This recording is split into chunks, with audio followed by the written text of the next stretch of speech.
conversar com o doutor Eduardo Leite. Tem tanta coisa acontecendo no Brasil, né? É tão bacana conversar com ele, porque assim a gente entende um pouco melhor. E aí, tudo bem? Bom dia. Como estamos? Tudo bem, tudo ótimo.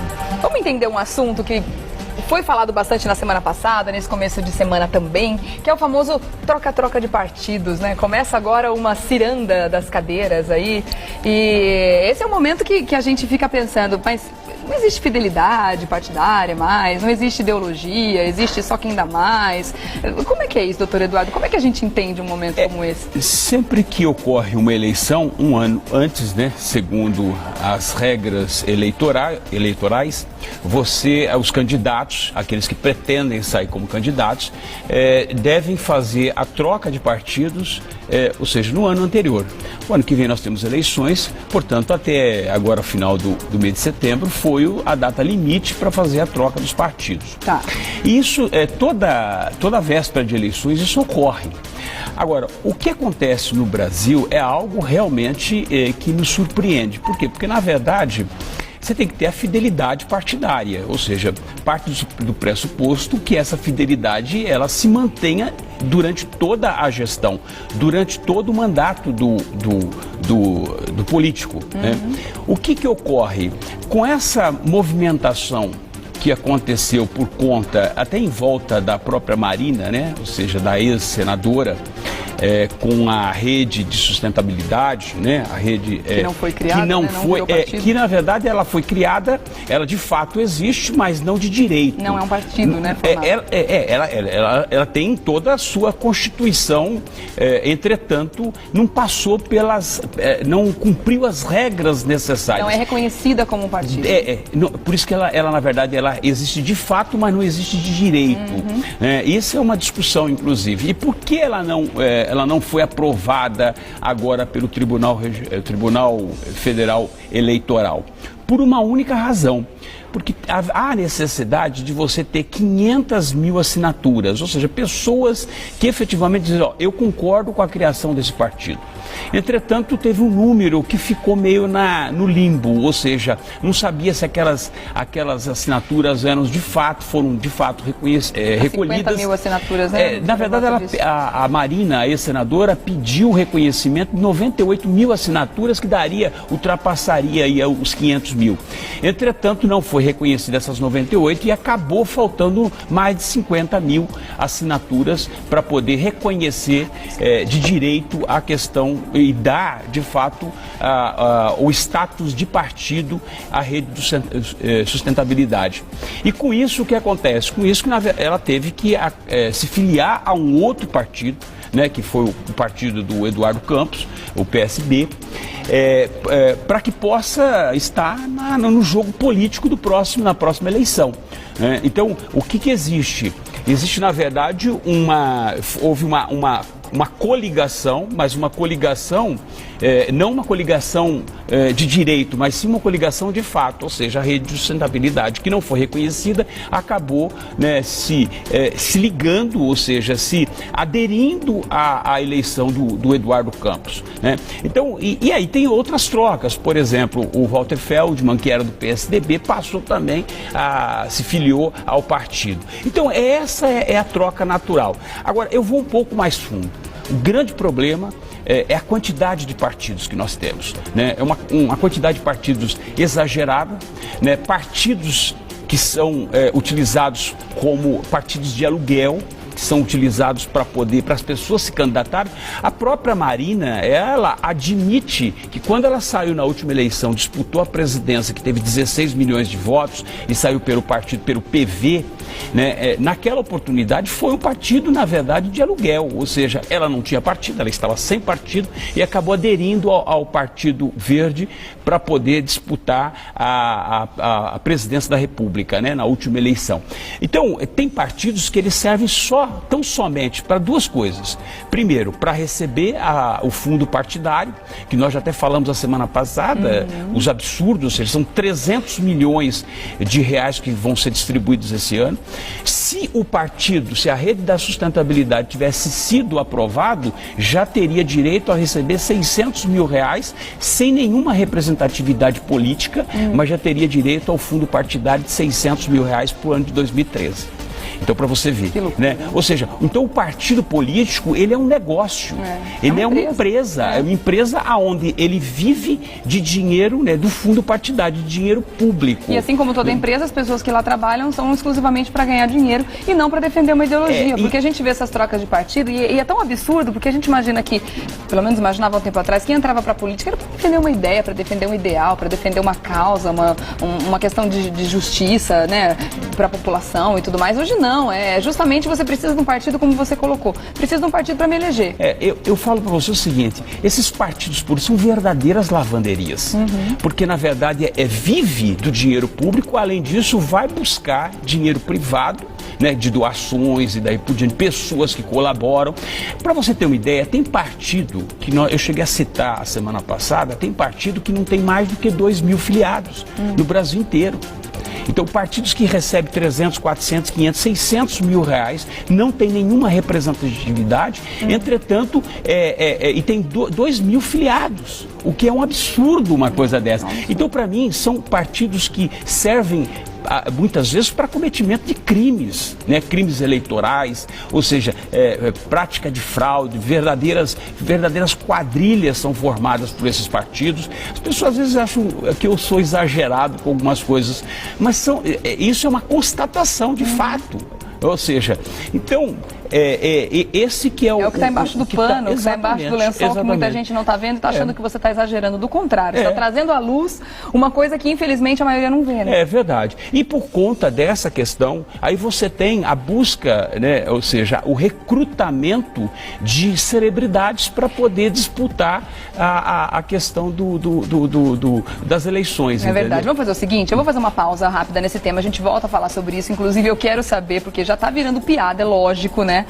Quem são essas celebridades? Tem celebridade que inclusive fez confusão de partido, foi lá, se filiou no partido, não era naquele, foi para outro. Olha, já tá engraçado. Imagina quando acontecer de fato, né, as candidaturas. A gente vai falar sobre isso daqui a pouquinho, tá? Mas antes eu quero entrar num outro assunto que também tá latente aí, que são as manifestações que estão acontecendo nas capitais, principalmente Rio de Janeiro e São Paulo, que todas elas estão acabando em violência, depredação do patrimônio público. A gente está vendo isso sistematicamente acontecer. Começa pacífico, depois acaba aí na violência. A gente vai continuar falando sobre esse assunto também das manifestações, mas antes eu quero ir até o Departamento de Jornalismo, porque a Ana Paola tem mais informações a respeito disso, de várias situações, depredações que aconteceram aqui também na Avenida Paulista, né, Ana? Pois é, Regiane, vem justamente falar de um destes protestos. A manifestação de ontem à noite aqui na região central da cidade, em solidariedade aos professores estaduais em greve no Rio de Janeiro, gerou muitos atos de vandalismo.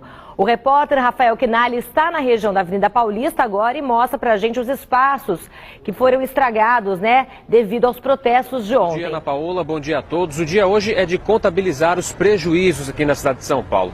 Nem o MASP, o Museu de Arte de São Paulo, escapou do vandalismo. 2 vigas de sustentação amanheceram pichadas. A nossa equipe percorreu algumas ruas do centro de São Paulo e constatou principalmente agências bancárias muito danificadas, todas já com tapumes de madeira, até que os vidros sejam trocados. A Polícia Civil teve ontem um carro tombado durante a manifestação e prendeu 6 pessoas. 3 delas por roubos praticados durante a manifestação e outras 3 justamente pelo vandalismo praticado contra o carro da Polícia Civil. Ana Paola? Obrigada, Rafael. Logo mais eu volto com outras notícias, Regiane. Até já. Até já, Ana. Muito obrigada.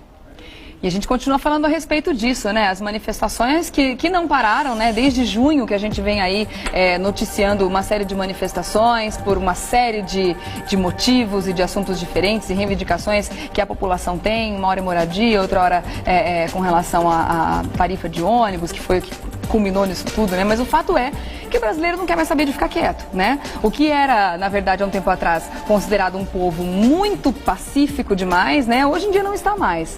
Aconteceu alguma coisa errada, vamos para a rua, ok. Mas e aí? Esse prejuízo para a população e para a pessoa jurídica muitas vezes, né? Que a gente vê não só agências bancárias depredadas, mas lanchonetes, estabelecimentos comerciais. Esse está sendo o saldo da maioria das manifestações, né, doutor Eduardo? Regiane, toda e qualquer manifestação, ela tem uma causa, ela defende uma causa, pelo menos é uma bandeira, ou várias bandeiras, sempre no aspecto político, sempre no aspecto social, né, envolvendo as questões.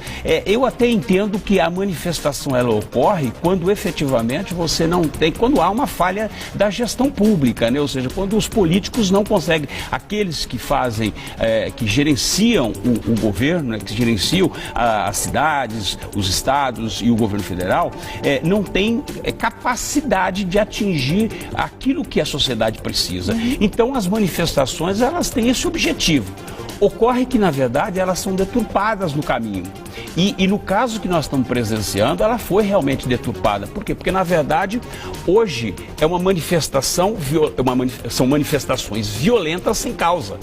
Porque se você for pensar, elas não têm causa hoje. O único objetivo que elas têm é justamente a destruição do patrimônio público e do patrimônio privado.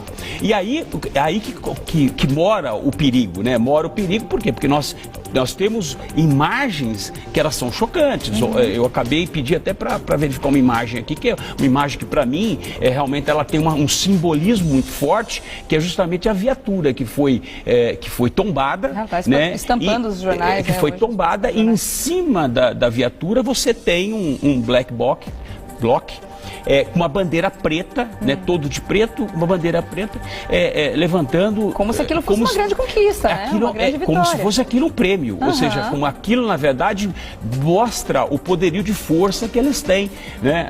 Essa é uma imagem emblemática, é uma imagem emblemática, é uma imagem que certamente o governador não está gostando de ver, o secretário de segurança não está gostando. Em cima de um carro da polícia, virado ao contrário. Você vê, acho que nenhum jornal de São Paulo hoje, que foi veiculado, teve essa imagem, que para mim ela é extremamente simbólica, chocante, mostra um poder de força, né? Ou seja, então obviamente tem muita gente que está incomodado com essa foto, que a mim incomodou também. Por quê? Porque na verdade isso é uma vergonha nacional. Isso mostra o poder, na verdade, de um grupo que começou do nada e que tem um único e exclusivo objetivo de badernar, vitorioso, né? A grande bandeira, ou seja, do Black Bloc, né, desse grupo que acabou sendo criado, né, em função de todas essas manifestações, eles são contra o capitalismo, né, e contra a questão da globalização, né, contra a invasão de multinacionais, ou seja, então por isso que eles atacam os bancos, né, por isso que eles atacam sempre alguns marcos importantes e fazem esse tipo de ação para mostrar que eles estão no comando, mas na verdade eles não estão no comando, né, mesmo porque eles perdem. Como você tem manifestações violentas sem causa, o que acontece com a opinião pública? A opinião pública, na verdade, ela vai contra aquela situação. Ninguém gosta, nenhum cidadão paulista ou paulistano gosta de ver uma cena como você viu agora. Não. Né? Ninguém tem... Ninguém gosta de passar pelo MASP pichado daquele jeito. A Avenida Paulista é uma avenida e tem alguns pontos, como por exemplo o MASP, que é um marco de São Paulo, que tem todo um simbolismo nisso. Aquela própria escultura que tem do Brecheret lá no Ibirapuera. Carinhosamente chama de empurra. Exatamente, que tem um simbolismo, que tem... Então, e aquilo amanheceu pichado, né? Então tudo isso, agora, existe também uma gestão sem um direcionamento, né? Ou seja, um governo que não está conseguindo governar, que não está conseguindo. Então, daqui a pouco vai ter manifestação contra o IPTU de São Paulo, que vai ter um aumento de 30%, que já foi anunciado, que esse vai ser um outro choque, ou seja, mais uma vez a classe média paga a conta, né? Então, o que acontece? Então e essas manifestações, eu falo para você que elas não têm dia para terminar. Eu acho que elas vão entrar no ano de 2014 com muito mais velocidade, ou seja, mais força, com muito mais energia, e isso vai realmente, acaba contaminando as pessoas, porque tem gente que gosta de ver isso, tá? Tem gente que gosta de ver. Né? Quanto pior o país, melhor. Né? Para a classe política, por exemplo, para eles, quanto mais a ignorância prevalecer num país, melhor para eles, entendeu? Porque não precisa pensar muito para eleger um. Não, porque aí você consegue comprar o voto, né, com cesta básica, né? Você não adianta, você tá bom, diminuiu a pobreza no país, mas você está manipulando todas as pessoas que estão recebendo dinheiro, como se manipulando a democracia, manipulando a consciência da pessoa, né? Ou seja, então aí você começa a colocar em risco a questão da democracia. A manifestação, as manifestações é um simbolismo de democracia. Entretanto, se ela na verdade for exagerado, ela pode entrar, já deixa de ser. É aquela história de quem grita no meio da discussão perde a razão, né? Aí nesse caso, eles podem até ter a razão deles, né? Eles estão, as causas são justas, ok, são justas, cada um defende as suas ideias, assim é o princípio da democracia. Mas a partir do momento que parte pro quebra-quebra, incomoda a população, causa prejuízo, aí eu acho que perde a razão totalmente. Você vê, todos os dias nós temos na Avenida Paulista manifestações pacíficas, manifestações violentas, né? Ou seja, nós acabamos de ver aí o MASP pichado, isso é uma violência ao patrimônio.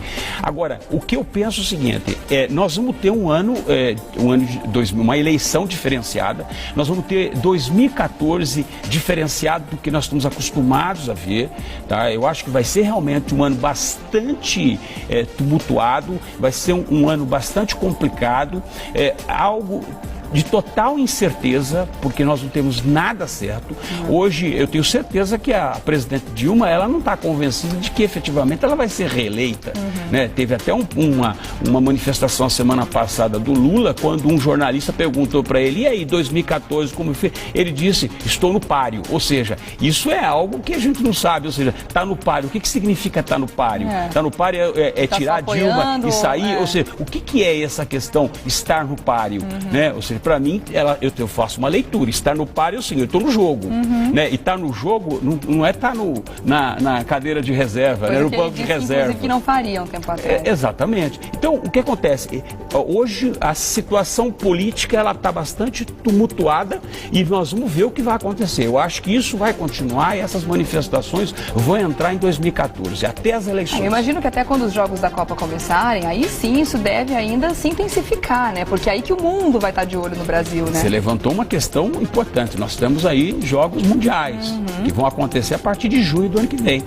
Né? E nós já tivemos uma demonstração agora na Copa das Confederações deste ano, né? Então eu acho que... A gente vai continuar falando sobre esse tema, eu desconfio, viu, doutor Eduardo? Vamos sim. Acho que não vai parar por aqui, né? Eu vou fazer o seguinte, eu dou um recadinho e volto já pra gente continuar com o assunto celebridades na política. Vamos lá, celebridade. Não é o Marcelo, mas tá aqui. Vamos falar sobre celebridades. Mas entrou no seu campo, né? Vou invadir. Muito bom. Daqui a pouco a gente continua o nosso bate-papo, tá bom? Tô voltando com o doutor Eduardo para conversar a respeito da política. Muita coisa vai acontecer até o ano que vem. E aí, antes ainda de a gente entrar no assunto das celebridades, eu queria só que você fizesse uma análise com relação a a questão da rede de sustentabilidade. Você acha que há interesse, como diz Laerte Vieira aqui todo dia de manhã, em ela não ter conseguido criar um partido para se candidatar, já que ela estava, como mostrando as pesquisas há pouco tempo atrás, em segundo lugar na intenção de voto para a presidência? Eu diria, existe sempre o interesse.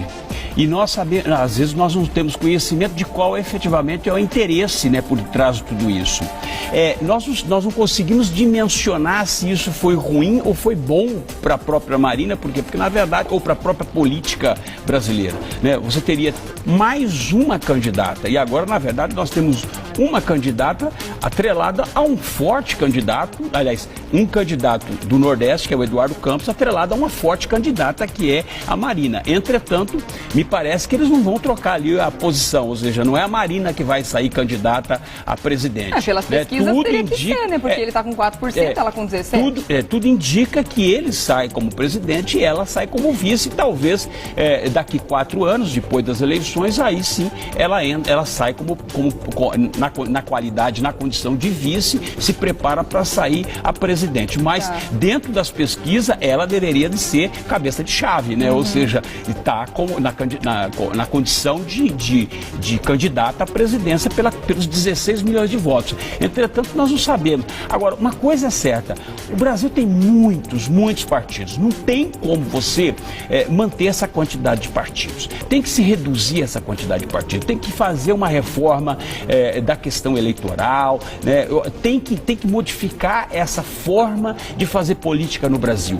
Né? Não pode permanecer com 30 e poucos partidos. 30 partidos, tem mais dois. Né? É muita coisa. Então, é o que eu falei, são verdadeiras lavanderias, ou seja, partidos que não têm o menor interesse, não têm o menor objetivo, não tem nada concreto, nada não concreto, tem base, não tem, é saco de fumaça. É. Vendem saco de fumaça, essa que é a grande verdade. Vamos falar então do fenômeno Tiririca, né, que foi aí, que é o candidato do PR, na verdade, hoje deputado, ele teve 1.350.000 votos.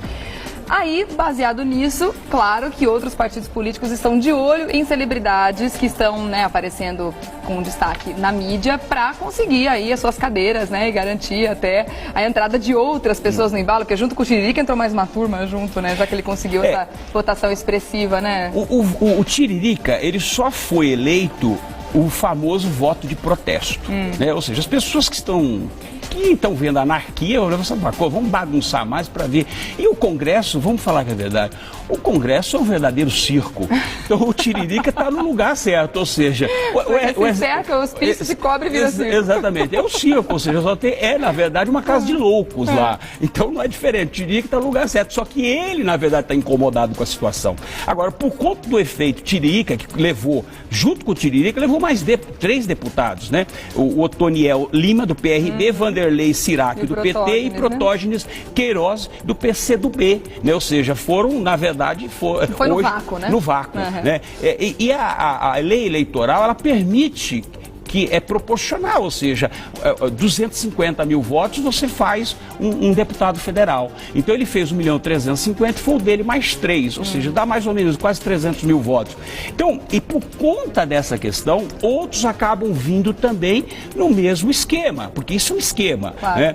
Aí nós temos aí a questão do Giba, do vôlei, pelo PSDB se candidatou, a maluca da socialite Narcisa Tamborindeg, porque isso, na verdade, eu vou falar para você, isso para maluca falta pouco, né? Ou seja, para completa, Gente, doida essa moça. Mas o mais engraçado da história da Narcisa é que ela foi se filiar ao partido, ela se filiou ao partido errado primeiro. Mas isso é jogo de marketing, isso aí na verdade ela faz isso que é para, na verdade, você pode estar certo disso. Aquilo, eu vou falar para você, aquilo de tonta não tem absolutamente nada, aquilo é mais esperto do que todos nós juntos, você quer saber. Porque da forma dela ser, ela na verdade faz a propaganda dela. Aí nós temos a questão do ex-BBB Kleber Bambam, que é um absurdo, né? Ou seja, um absurdo. O estilista Ronaldo Esper e a musa a Sula Miranda. Ronaldo Esper já saiu uma vez, né? Acho que já saiu. Ou seja, então você tem Bambam, Ronaldo Esper. Dr. Ray também, né? Também, que é o cirurgião plástico. mas aqui, ó, o PRB de São Paulo, ele recrutou o Bambam, o Ronaldo Esper e Sula Miranda. Isso significa que está muito mal o partido, né? Para falar a verdade, ou seja, politicamente, eu até ajudei o PRB ano passado, mas hoje não tenho nenhuma vinculação com eles, mas eu acho um absurdo isso recrutar. O Belo, que ficou preso durante um bom tempo pelo PP do Rio de Janeiro, e o cirurgião plástico, o Dr. Ray, pelo PSB. E depois tem o Fernando Scherer, que era o ex-nadador, né? E o cantor José Rico, do PMDB, da dupla sertaneja, milionários. Então, na verdade, estão no lugar certo, vão para a casa de loucos, né? Lá no Congresso Nacional. Não tem outra explicação. É essa a explicação que nós podemos dar. Mas o fato é que o partido não está nem aí se o voto foi de protesto e não foi. Eles querem eleger. Por isso que eles estão pegando figuras emblemáticas aqui, né? De cada segmento, de cada setor aí da mídia e colocando como candidato. O partido não quer nem saber se é voto de protesto e não é, né? Na verdade, bobo está sendo o povo que está votando nessa... Mas isso é um desserviço para a nação. Pelo amor de Deus. Isso é um desserviço. Ou seja, o que você pode esperar dessas pessoas? Absolutamente nada. Eles não vão fazer não são preparadas, nada. Absolutamente nada. Bom, deixa eu só fazer uma colocação só para encerrar aqui, diretor, que o Renato Oliveira dizendo aqui que a gente está confundindo, dizendo que os black blocs fazem parte do protesto dos professores. A gente não disse isso em momento nenhum. A gente disse que os black blocs eles estão infiltrados em todos os tipos de manifestações, não só dos professores, e causando essa arruaça toda, esse quebra-quebra. Foi essa a nossa colocação aí. A gente não está aqui contra os professores de forma nenhuma. todos temos o direito de fazer o protesto que queremos, desde que forma pacífica, né? Aliás, nem citamos a greve dos professores. Nem falamos, né, do dos Rio de professores, Janeiro. é verdade. 500 melhores júris, você faz contato com o doutor Eduardo Leite, deixa eu ir embora, que daqui a pouco meu diretor... Nós dois. Vamos ser expulsos daqui. Vamos ser expulsos daqui. Vamos Querido. cortar o nosso microfone. Ótima semana Desculpa, pra você. diretor. Obrigada, doutor Eduardo. É que o papo rende, né, gente? Com o doutor Eduardo é sempre assim. É sempre aí uma enciclopédia, sempre com muito conhecimento, é sempre muito bom conversar com ele.